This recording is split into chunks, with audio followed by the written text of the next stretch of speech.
5월에는 참 많은 날들이 들어 있습니다. 5월 1일 근로자의 날, 5월 5일 어린이날, 5월 8일 어버이날, 5월 15일 스승의 날, 5월 18일 성인의 날, 5월 21일 부부의 날, 오늘은 5월 31일 바다의 날. 별이 별날이 다 있습니다.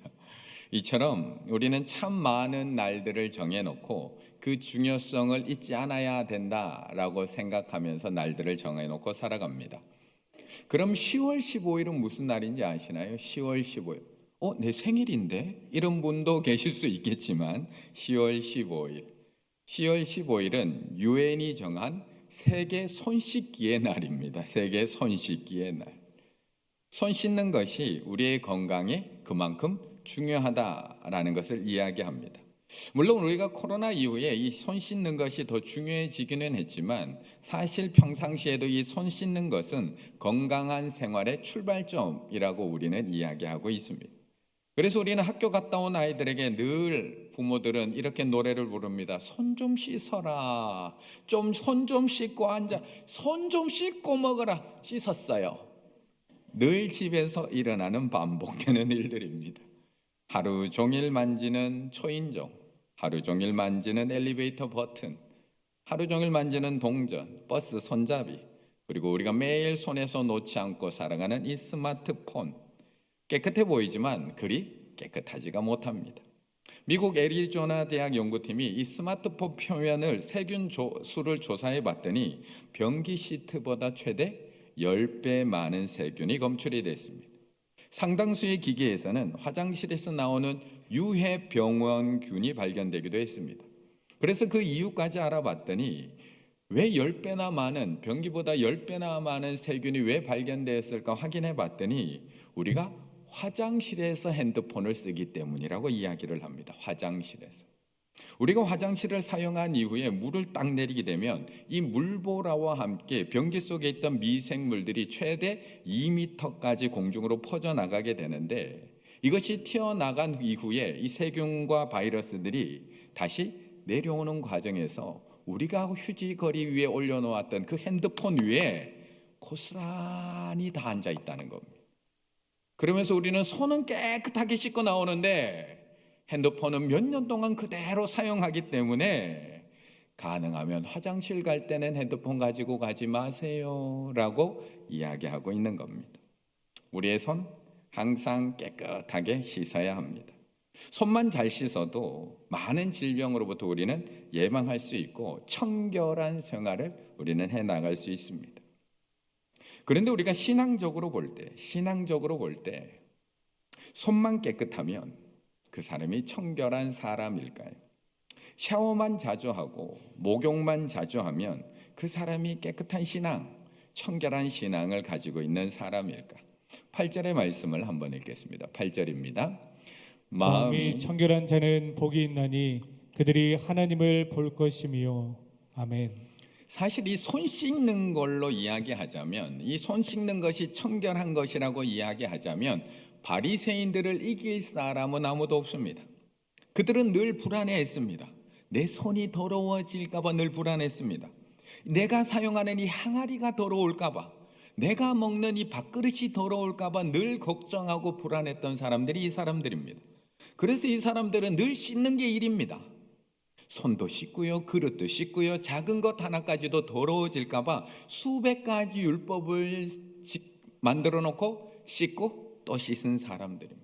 얼마나 철저히 지켰냐? 마태복음 23장 23절에 보면 화 있을진저 외식하는 서기관들 바리새인들이여 너희가 박하와 회향과 근체의 11조는 들이되, 박하와 회향과 근체의 11조는 들이되.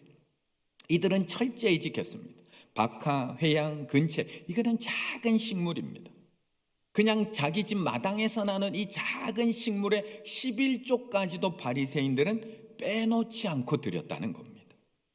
우리는 세금 전 금액으로 11조를 드려야 되나, 세금 후 금액으로 11조를 드려야 되나, 우리는 아직도 고민하고 있지만 바리새인들은 자기 집 마당에서 그냥 피어나는 그 작은 식물, 사소한 식물 하나까지도 11조를 빠짐없이 드리며 깨끗하게 살았던 사람이었다는 겁니다.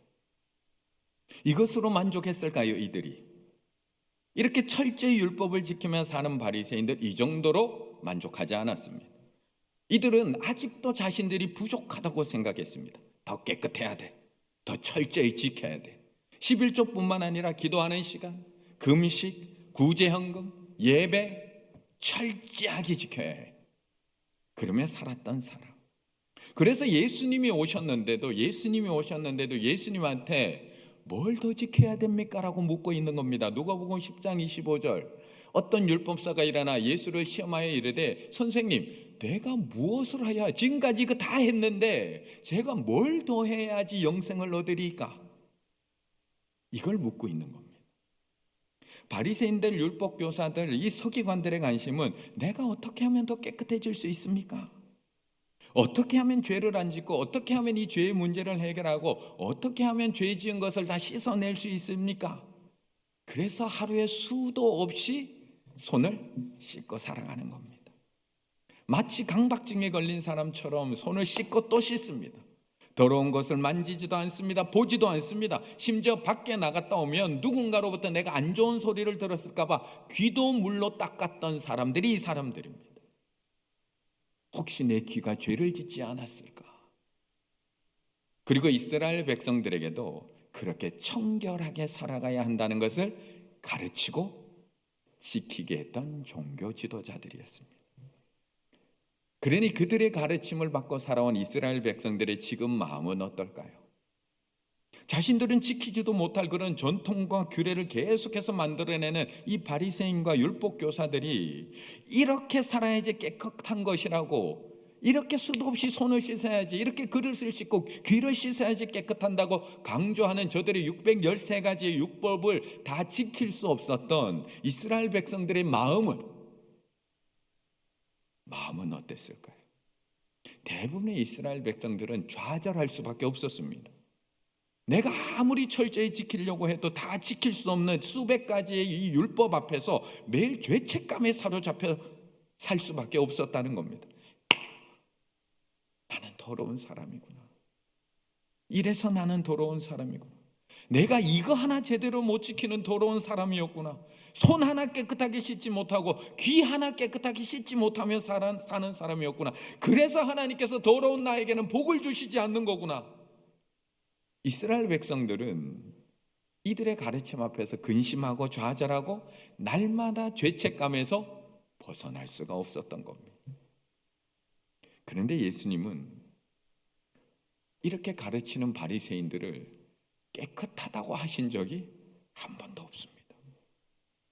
하루에도 수십 번 손을 씻는 바리새인들에게 너희는 청결하니 하나님을 볼 것이다. 하루에도 수십 번 눈을 씻고 귀를 씻는 율법 교사들에게 너희는 깨끗하니 하나님 나라가 너희 것이 말씀하신 적이 없습니다. 도리어 그들에게 이렇게 말씀합니다. 마태복음 23장 27절 화 있을진저. 아까 그 박하와 회양 그 11조를 드렸던 그 사람에게 이어서 얘기하는 겁니다. 화 있을진저. 외식하는 서기관과 바리새인들이여, 회칠한 무덤 같으니 겉으로는 손 깨끗하게 씻고 아름답게 보이나 그 안에는 죽은 사람의 뼈와 모든 더러운 것이 가득하도다.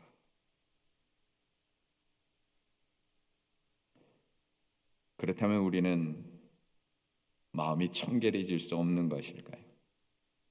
바리새인들, 율법교사들, 서기관들 매일 수십 번씩 그렇게 깨끗해지려고 노력하는데도 예수님한테 저런 책망을 듣고 있는데 이 정도도 하지 않고 살아가는 우리들, 청결해질 수 없는 것일까요? 그렇다고 우리가 포기할 수도 없습니다. 왜냐하면 하나님께서는 뭐라고 얘기했느냐? 청결한 자가 거룩한 자리에 설 수 있다고 말씀하셨거든요. 청결한 자가 거룩한 자리에 설 수 있다. 시편 24편에 보면 이렇게 얘기합니다. 여호와의 산에 오를 자가 누구며 그의 거룩한 곳에 설 자가 누구인가? 곧 손이 깨끗하며 마음이 청결하며 뜻을 허탄한 데 두지 아니하며 거짓 맹세하지 아니하는 자로다. 그는 여호와께 복을 받고 구원의 하나님께 의를 얻으리니. 이래서 이스라엘 백성들이 포기할 수 없었던 겁니다. 손이 깨끗하고 마음이 청결하고. 그 말씀을 알고는 있는 이스라엘 백성들에게 오늘 예수님께서는 이 팔복의 설교를 통해서 제자들과 이스라엘 백성들에게 말씀해 주고 있는 겁니다.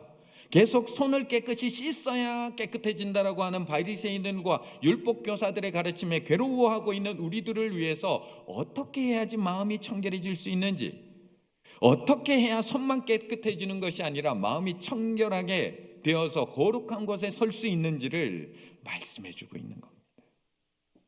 8절의 말씀 다시 읽습니다. 8절입니다. 마음이 청결한 자는 복이 있나니 그들이 하나님을 볼 것이며. 아멘. 그렇다면 이 마음이 청결하다라는 이 말씀의 뜻은 어떤 의미일까요? 분명 바리새인들처럼 하루에 수십 번 손을 씻는다고 해서 마음이 청결해지는 것이 아니라면, 그럼 어떻게 해야지 우리의 마음이 청결한 자가 될 수 있는 걸까? 오늘 본문에 사용한 이 청결한 카타로스라는 단어는 더러움과 죄악을 씻다, 죄로부터 자유롭게 된다라는 단어를 가진 그런 카타로스라는 단어입니다. 우리가 때로 슬픈 영화, 또 때로는 슬픈 드라마를 보면서 펑펑 울 때가 있습니다. 요즘 남편들이 갑자기 드라마 보다가 막 울지 않나요? 우리 김학원 장로님 요즘 우시지 않아요? 요즘 여성 호르몬이 많이 나오셔서 이제 뭐 서서히 울기 시작할 텐데, 우리가 가끔 이런 슬픈 영화 드라마를 보다 보면 막 웁니다.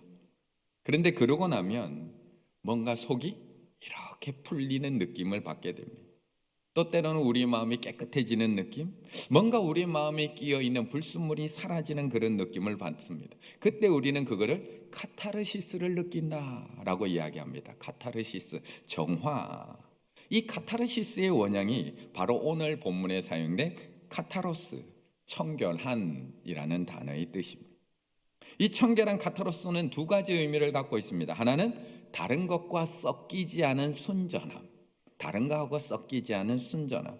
또 하나는 걸러져서 찌꺼기가 완전히 제거된 상태. 두 개가 섞이지 않은 상태이거나 섞였다면 뭔가에 걸러져서 불순물이 완전히 제거된 상태를 바로 이 카타로스, 순전함, 청결함이라는 단어입니다. 정리하면 다른 어떤 요소도 더하거나 섞이지 않는 상태를 의미하는 단어입니다. 이것이 마음이 청결한 자입니다. 그래서 하나님은 하나님을 섬기는 데 있어서 우리에게 늘 두 마음을 가질 수 없다라고 우리에게 계속해서 이야기하는 겁니다. 두 마음. 마태복음 6장 21절 24절, 내 보물이 있는 그곳에 너의 마음도 있느니라. 이것은 마음이 청결한 상태가 아니라는 겁니다. 섞여 있기 때문에, 두 마음이기 때문에 한 사람이 두 주인을 섬기지 못할 것이니 혹 이를 미워하고 저를 사랑하거나 혹 이를 중히 여기고 저를 경히 여김이라. 너희가 하나님과 재물을 겸하여 섬기지 못하느니라. 요게 두 개가 섞여 있으면 청결하지 못한 겁니다. 그리고 야고보서 4장 8절에서 이렇게 이야기합니다. 하나님을 가까이 하라. 그리하면 너희를 가까이 하시리라. 죄인들아 손을 깨끗이 하라. 여기서 이야기하는 겁니다. 손을 깨끗이 하라. 어떻게 하면? 두 마음을 품은 자들아. 두 마음을 품은 자는 손이 더럽다는 겁니다. 마음을 성결하게 하라. 저도 지금은 이렇지만 저도 처음에는 참 순수한 사람이었습니다. 신학을 시작할 때만 해도 참 순수하고 겸손한 사람이었습니다. 지금 우리 소년부를 섬기고 있는 이형구 전도사님만큼은 아닐지 모르지만 저도 순수하게 하나님을 사랑했고 순수하게 아이들만 사랑했습니다. 그런데 저도 계속 목회를 하다 보니까 전임 전도사가 되고 부목사가 되고 담임 목사가 되는 그 과정 속에서 저도 모르는 사이에 제 안에 다른 것들이 서서히 들어오기 시작을 합니다. 하나님만 보여야 하는데 다른 조건들이 더 커 보이기 시작을 합니다. 아이들만 보여야 하는데 더 큰 욕심들이 점점 보이고 섞이기 시작을 합니다. 그럼 저는 청결한 건가요? 아니라는 겁니다. 이스라엘 첫 번째 왕으로 선택되었던 사울 왕, 우리는 알고 있습니다. 사울이 얼마나 순수하고 얼마나 마음이 깨끗했던 사람인지도 우리는 알고 있습니다. 이스라엘 전체 지파 중에서 왕을 뽑기 위해서 지파별로 1000명씩을 뽑습니다. 그리고 지파를 제비 뽑았더니 베냐민 지파가 뽑힙니다. 그 베냐민 지파 1000명 중에 또 뽑았더니 사울이 선택이 됩니다. 그런데 그렇게 선택된 사울이 그 자리에 보이지를 않습니다. 사무엘상 10장 21, 22절에 이렇게 얘기합니다. 베냐민 지파를 그들의 가족별로 가까이 오게 하였더니 마드리의 가족이 뽑혔고 그 중에서 기스의 아들 사울이 뽑혔으나 그를 찾아도 찾지 못한지라. 그러므로 그들이 또 여호와께 묻되 그 사람이 여기 왔나이까? 여호와께서 대답하시되 그가 진보다리 사이에 숨었느니라. 얼마나 순수했던 사람인지 모릅니다. 이 사울이 얼마나 순수했던. 그런데 그렇게 순수했던 사울이 어떻게 변했나요? 이렇게 마음이 순수하고 청결했던 사울이 이익이 먼저 보이기 시작합니다. 승리가 먼저 보이기 시작하고요. 내가 먼저 보이기 시작하고 사람이 먼저 보이기 시작하고 좋은 전리품이 먼저 보이기 시작합니다. 나를 위해서 기념비를 세우기 시작합니다. 잘못을 지적받고도 사람들 눈 때문에 끝까지 자신의 죄를 인정하기 싫어합니다. 결국 하나님을 향한 그 마음과 순수함과 청결함을 잃어버린 사울은 결국 하나님 앞에 버림을 받습니다. 그렇다면 우리는 어떻게 해야지 하나님께 마음이 청결한 사람이 될 수 있을까요? 어떻게 해야지 하나님을 향한 우리의 순수함을 지키며 살아갈 수 있을까? 바리새인처럼 손만 깨끗이 씻으면 되는 걸까? 율법학자들처럼 매일매일 그 율법을 지키기 위해서 열심히 살아가면서 그 순수함을 지킬 수 있을까요? 아니면 요즘 사람들처럼 아침에 일어나면 명상을 하고 마음 수련을 하고 아침에 일어나면 자기 마음을 다스리는 마음 챙김을 열심히 하면 우리 마음이 청결해지는 걸까요? 그런데 성경에서는 그렇게 말씀하지 않습니다. 잠언 20장 9절 10절 내가 내 마음을 정하게 하였다. 내가 내 스스로 마음을 청결하게 하였다. 내 죄를 깨끗하게 하였다 할 자가 누구냐? 그걸 할 사람이 누가 있느냐는 겁니다. 내가 그걸 할 수 있느냐는 겁니다. 한결같지 않은 저울추, 한결같이 않은 다 여호와께서 미워하시느니라. 자기의 마음을 자기가 정하게 할 사람은 아무도 없다는 겁니다. 누가 내 마음을 정하게 하였다, 누가 내 죄를 깨끗하게 하였다 말할 수 있는 사람이 누가 있느냐고 묻고 있는 겁니다. 결국 마음이 청결한 자가 되기 위해서는 가장 먼저 내가 할 수 없다는 것을 깨닫고 고백해야 됩니다. 내가 할 수 있는 일이 아니라는 것을 깨닫고 그걸 고백해야 됩니다. 모든 타 종교에서는 자신의 노력, 자신의 힘으로 마음이 청결해질 수 있다라고 우리에게 이야기합니다. 수행을 하고 고행을 하고 수련을 하면 마음이 깨끗해지고 맑아질 수 있다라고 우리에게 가르쳐 줍니다. 하지만 성경은 끊임없이 우리에게 말씀하는 겁니다. 너의 힘으로 안 된다. 너의 노력으로, 너의 공로로, 너의 행함과 그 능력으로는 불가능하다. 그걸 이야기하는 것이 성경입니다. 그렇다면 오직 누구로만 가능한 건가요? 누구로만? 그래서 요한일서 1장 7절에서 이렇게 얘기합니다. 그 아들 예수의 피가 우리를 모든 죄에서 깨끗하게 하실 것이요. 그 얘기를 하고 있는 겁니다. 그래서 예수님이 이 땅에 오신 것이고, 그래서 예수님이 우리를 위해서 십자가에서 죽으신 것이고, 그래서 우리를 위해서 자신의 피를 흘려주신 겁니다. 그게 아니면 예수님이 이 땅에 오실 이유가 없습니다. 우리의 노력으로 된다면, 우리의 수련과 우리의 고행으로 된다면, 우리의 율법으로 되고 우리가 매일 손 씻어서 된다면, 마음이 청결해질 수 있다면 왜 예수님이 굳이 이 땅에 오셔서 우리를 위해서 피 흘려주실 필요가 왜 있나요? 왜? 마음이 청결한 자가 되는 것 절대 우리의 노력으로 안 됩니다. 하루에 수십 번 손을 씻는다고 해서 우리의 마음까지 청결해지지 않습니다. 율법을 지킨다고 우리의 마음 청결해지지 않습니다. 아침에 일찍 일어나서 명상하고 마음 수련하고 나를 수십 번 돌아본다고 해서 마음이 청결해지지 않습니다. 오직 우리를 깨끗하게 하실 분은 예수 그리스도밖에 없다. 그걸 말씀하고 있는 겁니다. 그렇다면 이제 우리는 어떻게 해야 하는 걸까? 마지막으로 8절을 한 번 더 읽을까요? 8절입니다. 마음이 청결한 자는 복이 있나니 그들이 하나님을 볼 것이며. 아멘. 마음이 청결한 자는 복이 있는데 우리가 마음이 청결한 자가 되지 못하는 가장 큰 이유는 내 마음이 청결하지 않다는 것을 잘 모르기 때문입니다. 내 마음이 청결하지 않다는 것을 잘 모르기 때문에. 재미있게도 우리는 내 마음이 꽤 청결하다라고 생각하며 살아갑니다. 그 이유가 뭐냐? 앞에 잠언의 말씀에서 살펴보았듯이 한결같지 않은 추, 한결같지 않은 돼, 한결같지 않은 추, 한결같지 않은 돼. 이 이야기가 뭐냐 하면 기준이 계속 바뀐다는 겁니다. 청결함의 기준이 계속 달라진다는 겁니다. 우리의 청결함의 기준은 늘 상대적이라는 겁니다. 내가 누구보다는 낫잖아. 내가 누구보다는 낫잖아. 내가 저 사람보다는 낫잖아. 가장 대표적인 예가 바리새인의 기도, 바리새인과 세리의 기도.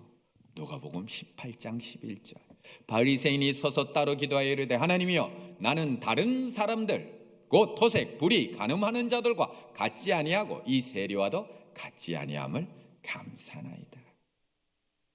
저쪽은 괜찮잖아요. 다르잖아요. 저 사람에 비하면. 그래서 바리새인은 하나님 앞에 떳떳합니다. 손도 열심히 씻었고 거기다가 나는 저 세리처럼 토색하지도 불의하지도 간음하지도 않았기 때문입니다. 그러니 나의 더러움이 보이지 않습니다. 나는 저 세리에 비해 저 토색하는 자들에 비해 너무 청결합니다. 그러니 나의 죄가 보이지 않으니 그 죄를 사여 주실 하나님도 볼 수가 없는 겁니다. 하나님. 우리는 안 그럴까요? 이게 성경의 이야기일까요? 저는 안 그렇게 생각하며 살까요? 저는 저의 더러움이 잘 보일까요? 저도 저 집사님보다 낫거든요. 또 손가락이 잘못 간다고 거기를 가르치는 건 아닙니다. 네, 오해하시면 안 됩니다. 네, 이것도 이제 위험합니다. 네, 저도 저 집사님보다는 낫거든요.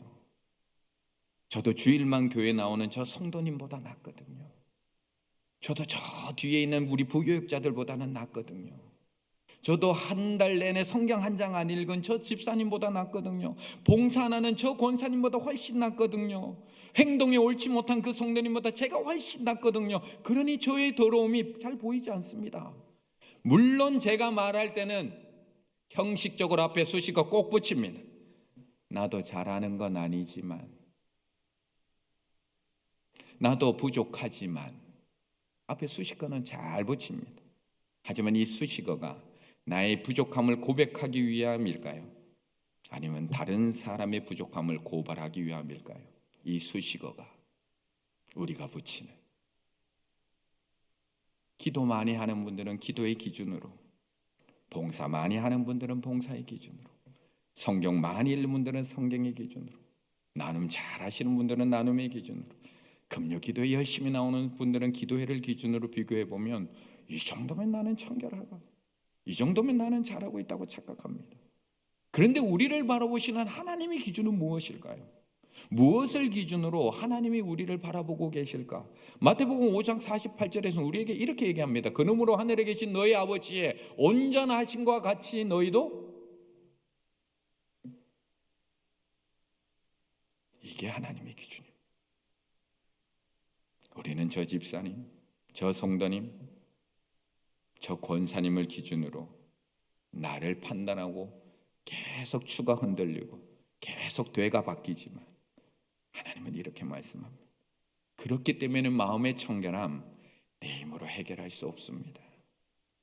내가 다른 사람보다 손 몇 번 더 씻는다고, 내가 다른 사람보다 율법 몇 개 더 지킨다고, 내가 다른 사람보다 헌금 조금 더 한다고, 기도 조금 더 하고, 예배 몇 번 더 나온다고 해서 내가 저 사람보다 마음이 청결한 자가 되는 것이 아니라는 겁니다. 우리의 기준은 하나님입니다. 내가 거룩하니 너희도 거룩하라. 아버지의 온전하신 같이 너희도 온전하라. 그렇다면 마음이 청결한 자라는 것은 다른 사람들과 비교했을 때의 청결함이 아니라 하나님이 보실 때의 청결함, 하나님이 보실 때의 순전함, 하나님이 보실 때의 깨끗함, 그것에 대해서 말씀하고 있는 겁니다. 다윗 사울하고 비교하면 어떤 사람이었을까요? 사울하고 비교하면 그는 엄청 청결한 사람이었습니다. 사울보다 하나님의 말씀에 순종했고, 사울보다 용서를 베풀었고, 사울보다 하나님 잘 섬겼고, 사울보다 나라를 훨씬 더 잘 들었던 왕입니다. 그런데도 다윗은 하나님 앞에서 자신을 마음이 청결한 자라고 단 한 번도 고백하지 않습니다. 다윗은 왜요? 온전하신 하나님 앞에 설 때마다 나의 마음이 얼마나 더러운지를 날마다 보기 때문에, 날마다 하나님 앞에 기도할 때마다 내 마음을 내어놓고 기도할 수밖에 없었던 겁니다. 그래서 다윗의 시편을 보면 늘 그 마음을 하나님 앞에 내어놓고 기도하는 겁니다. 시편 19편 14절, 나의 구속이신 여호와여, 내 입의 말과 마음의 묵상이, 내가 오늘 하루 살아가면서 이 마음이 얼마나 많은 수많은 안 좋은 생각을 했다면 그 마음의 묵상까지도 하나님 앞에 내어놓고 기도하고 있는 겁니다. 다윗은 내 뜻과 내 양심을, 내 마음을 하나님 앞에 단련해달라고 하나님 앞에 내어놓고 있는 겁니다. 내가 마음으로 주께 말하되 여호와여, 내가 주의 얼굴을 찾으리이다. 여호와여, 나의 힘과 나의 방패이시니 내 마음이 그를 의지하며 도움을 얻었도다. 그러므로 내 마음이 크게 기뻐하며, 끊임없이 하나님 앞에 마음을 내어놓고 있습니다. 하나님이여, 내 속에 정한 마음을 창조하시고. 사울하고 비교해보면 난 정말 잘합니다. 청결합니다. 순전합니다. 깨끗합니다. 하지만 하나님 앞에서는 하나님이여, 내 속에 정한 마음을 창조해달라고 기도할 수밖에 없습니다. 하나님이여, 내 마음이 확정되고 내 마음이 확정되었사오니 내가 노래하고 내가 찬송하리이다. 하나님을 향한 우리의 마음이 오늘도 변함이 없을까요? 다윗처럼 하나님 앞에 확정하고 확정한 마음이 오늘도 영원히 변함이 없을까요? 저도 목회를 처음 시작했던 그 마음으로 지금 그대로 제가 하나님을 사랑하고 성도들을 사랑하며 사역하고 있을까요? 여기 계신 우리 성도님들은 예수님을 처음 만나고 믿었을 때 그 마음 그대로 다른 불순물 하나도 없이 하나님만 사랑하며 섬기고 계신가요? 우리 직분자들은 어떠신가요? 하나님 앞에 기름 부어갖고 장로로 세움받고 안수집사, 권사로 세움받은 우리 중직자들의 마음은 어떠신가요? 우리 금요 찬양팀, 우리 찬양팀의 마음은 어떠신가요?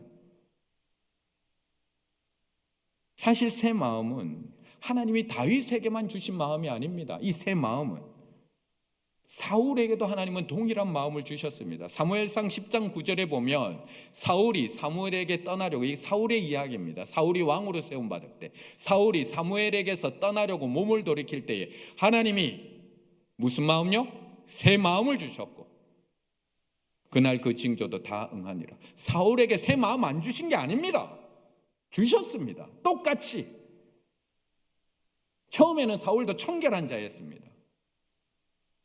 하지만 매일매일 하나님 앞에 자신의 마음을 내어놓고 기도하고 또 기도하지 않으면 우리도 언제든지 사울처럼 다른 불순물이 들어와서 불순종할 수밖에 없으며 다른 사람과 비교하면서 그래도 나는 괜찮잖아, 괜찮은 줄 착각하며 살아가게 된다는 겁니다. 그런데 사울만 그런 게 아니라는 겁니다. 저도 목회를 하다 보면 저도 그 순전한 마음을 잃어버립니다. 순수한 마음이 사라지고요, 저도 욕심이 불순물로 들어옵니다. 미움이 생기고요, 섭섭함도 생깁니다. 저만 그런가요? 저만 그런가요? 우리는 안 그런가요? 우리 성도님들은 처음에 했던 그 순수한 마음, 깨끗한 마음, 청결한 마음 지금도 가지고 계신가요? 나는 이렇게 열심히 하는데, 나는 이렇게 열심히 하나님 섬기고 예배드리고 봉사하는데 하나님이 바로바로 응답해 주시지 않으면 섭섭해지지 않으시나요? 저는 섭섭해지던데요. 나는 이렇게 온갖 봉사 다 하고 있는데 하나도 안 하는 저 집사님 보면 얄밉지 않으신가요? 저도 그런데요. 나는 이렇게 수요 금요 주일 예배 한 번도 안 빠지고 열심히 섬기고 있는데 주일 예배만 쏙 드리고 돌아가는데 나보다 잘 되는 집 보면 마음 불편하지 않으신가요? 삐딱해집니다, 우리의 마음은. 그래서 우리는 날마다 이 삐딱해지는 마음을 하나님 앞에 내어놓고 기도해야 된다는 겁니다. 내 힘과 내 노력으로 해결할 수 없음을 하나님 앞에 고백하며 있는 마음 그대로, 있는 모습 그대로 하나님 앞에 내놓으셔야 됩니다. 그래서 요한일서 1장 9절에서 이렇게 얘기합니다. 만일 우리가 우리 죄를 자백하면, 그대로 고백만 하면 그는 미쁘시고 의로우사 우리 죄를 사하시며 우리를 모든 불의에서 깨끗하게 하실 것이요. 깨끗하게 하실 것이요. 그때 우리의 마음은 다시 깨끗해지기 시작을 합니다. 그때 우리의 마음은 다시 순전해지기 시작합니다. 그때 우리의 마음은 다시 청결한 자는 복이 있나니 그들이 우리를 깨끗게 하시는 그 하나님을 볼 수 있게 된다는 겁니다. 오늘 이 밤 하나님 앞에 이런 내 마음을 온전히 내어놓고 기도하는 시간이 되길 원합니다. 우리 죄를 자백하기만 하면 우리 죄를 사하시며 우리를 모든 불의에서 깨끗하게 하실 하나님께 다윗처럼 내 마음을 내어놓고 기도하는 시간 되시기를 바라겠습니다. 다윗은 이렇게 기도했습니다. 하나님이여, 내 속에 정한 마음을 창조하시고 내 안에 정직한 영을 새롭게 하소서. 이미 우리 안에 새 마음 주셨습니다. 사울에게도 주셨고요, 다윗에게도 주셨고요, 우리에게도 주셨습니다. 하지만 다른 불순물이 또 끼어들었다면, 마치 우리가 집에서 손 씻는 그 세면대에 계속 찌꺼기가 끼고 결국 막히는 것처럼 또 불순물이 끼어들었다면, 오늘 이 밤 그 더러워지고 나누어진 우리의 마음을 하나님 앞에 내어놓고 기도할 때 우리를 용서하시는 하나님, 깨끗게 하시는 하나님, 새롭게 하시는 하나님을 만나게 될 줄로 믿습니다. 날마다 그 하나님 앞에 나의 더러운 마음을 내어놓고 정결한 마음을 달라고 기도함으로 하나님께서 깨끗게 하시는 그 놀라운 은혜를 경험하시는 우리 충혈의 가족들 다 되시기를 간절히 바라겠습니다.